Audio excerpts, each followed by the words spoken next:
is the Golden Knight, even sparklier, in patch 6.3.4. This legendary hero is one I wanted to cover a while ago, but life does not always cooperate. Let's get into all the details and how this hero may actually be worth the trouble of recruiting her. As a zero upkeep campaign hero, 1000 gold base in multiplayer, on foot she has 4468 health on ultra scale. Armor is 100, with a silver quality shield blocking 55% of small arms fire from a frontal arc. Missile resistance is the 15% standard. Leadership of 80 is elite level, speed 30 and charge speed 38, well, that's a lot of armor. Melee attack begins at 55, and inflicts magical attack and frostbite like a frost dragon in human form. Attack interval of 4.2 is very decent, although slightly slower than the average. Splash dragon size medium, so dervishes on down, and 4 targets splashed is her maximum. Melee defense also begins at 55. Weapon strength 440 is split base to 190, and armor piercing 150, so don't mistake her for an orc war boss. Charge bonus is 40, and mass is 1000. The Golden Knight counts as a siege attacker, giving her a bonus versus buildings of 50% or so I'm told, and enabling turn 1 sieges without artillery.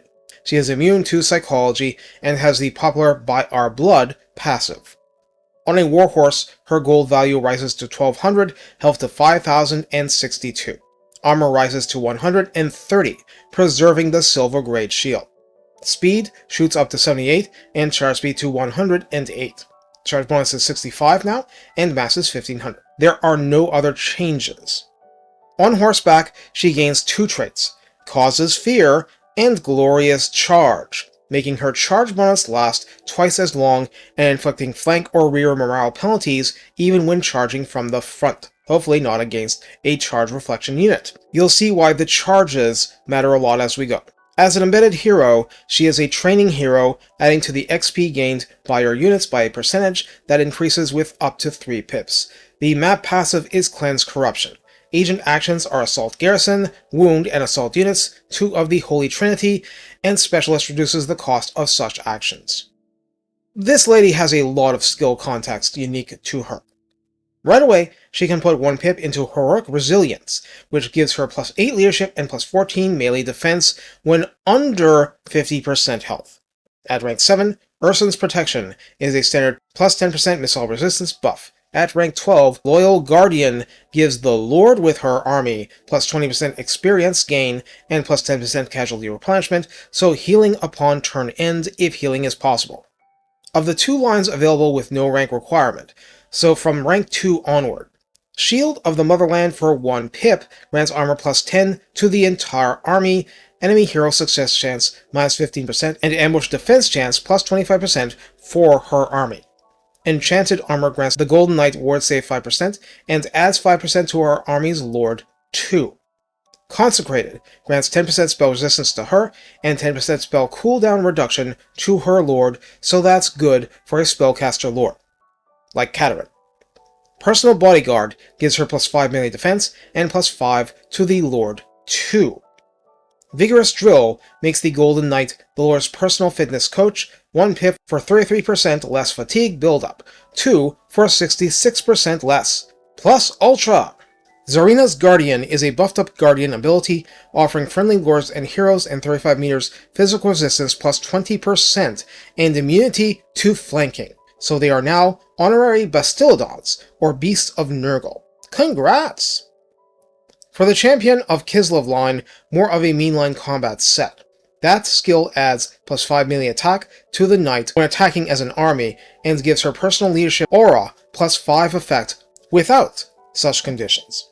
Conviction at 2 pips is plus 9 leadership, full plate armor is plus 15 at 3 pips, Deadly Blade is plus 12 melee attack at 3, Soothsaying is plus 40% leadership aura size at 2. Foe Seeker is the usual speed buff, fatigue debuff for her personally. I say usual, they changed it to give bonus charge speed too, because somehow that was lacking before. Tenacity is plus 15% health at 2 pips. Devastating Charge is plus 30 flat charge bonus at 3. Fleet-footed is plus 15% speed at 3. Wound Maker is plus 20% weapon strength at 3. And Deadly Onslaught is the old traditional damage booster and charge bonus super booster, active ability like so. At rank 4, you can begin the Golden Aegis line. This pip provides her melee defense plus 4 and physical resistance 10%. Chosen Successor gives her bonus versus infantry plus 10 and charge bonus plus 30 flat. That is quite a lot of charge bonus as it's shaping up. The Golden Wall gives her hit points plus 10% and armor plus 15. Now, if she stays on foot, this will mean more, or rather, this plus full plate armor will mean more.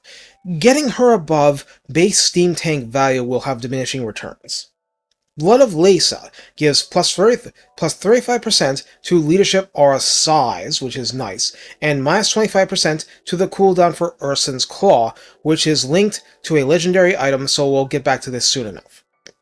Common Ground, Common Enemies grants plus 30% to alliance points gained from ally missions and the like, and Diplomatic Relations plus 20 with Kislev factions generally. She is popular.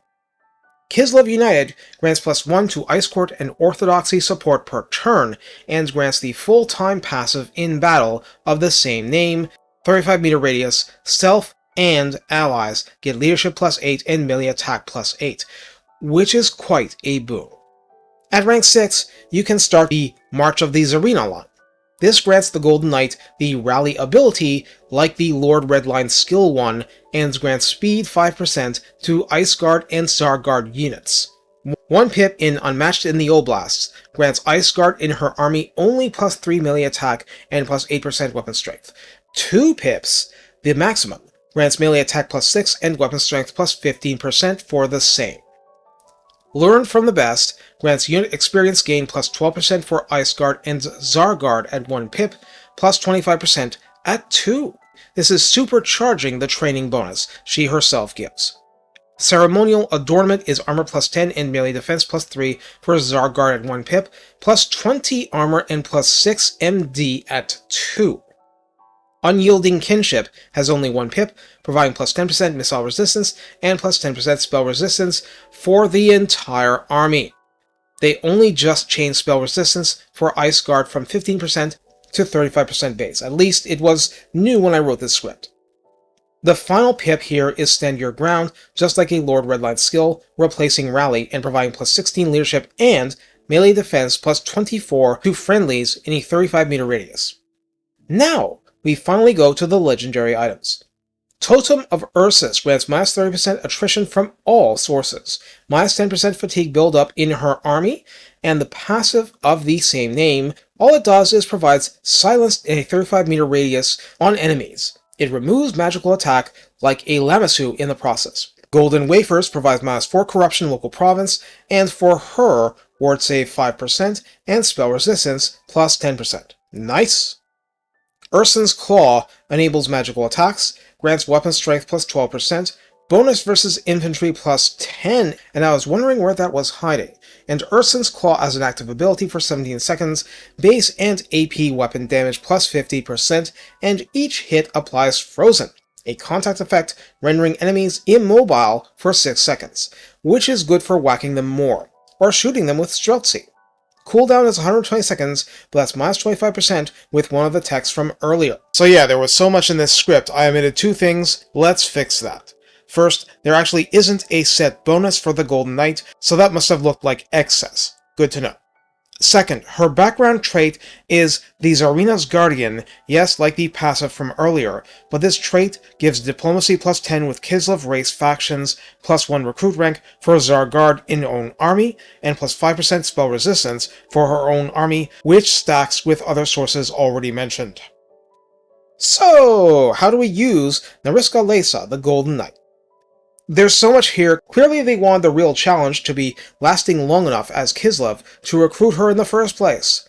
Offering a complete set of personal, army, and campaign bonuses, she deserves her legendary status.